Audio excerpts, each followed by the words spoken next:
Definitely ভুল ধারণা। আমি আপনাকে সহজ করে বলি, একটা অ্যাক্সিডেন্ট যদি রাস্তায় হতো তাহলে কেউ জানে না এই মুহূর্তে পথচারী কে কে আছে। সেখানে আপনি অনেক কিছু না বলতে পারার হতে পারে, কিন্তু স্কুলে কিছুটা সম্ভব। এখানে ক্লাস হয়, কোন কোন বাচ্চা এখানে, কোন কয়টা বাচ্চা ছিল সেটা তো বের করা খুবই ইজি।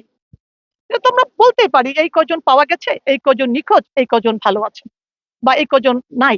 তো এটা আসলে করাটা খুবই ইজি, আর আমরা চাইলেও কেউ সেটাকে বন্ধ করার কোনো সিস্টেমই নাই। আমি যদি বলি আমরা বলবো না, এটা এটা আসলে মানে আমি বলবো যে আসলে ইনফরমেশন গুলা খুব খারাপ ভাবে ইনফরমেশন গুলা হচ্ছে আর কি যাচ্ছে। আর ছোট মানুষ তো ওরা বুঝতে পারে না। ওদেরকে আমি এটা গতকালও বলেছি, বাবা আমি যদি বলি আমি সংখ্যা কমিয়ে বলবো, উপায় আছে? ওনার বাচ্চা, আপনার বাচ্চা, এর বাচ্চা আমার এখানে, আমি বলবো এ বাচ্চা কোনোদিন ছিল না, সম্ভব? কোনোদিন সম্ভব না। হ্যাঁ হয়তো তাৎক্ষণিক হতে পারতো, দ্রুত হতে পারতো, এটা একটু দেরি হচ্ছে, কিন্তু তোমরা বলছো মিসিং, এটা কোনোদিনই সম্ভব না একটা প্রতিষ্ঠানের পক্ষে।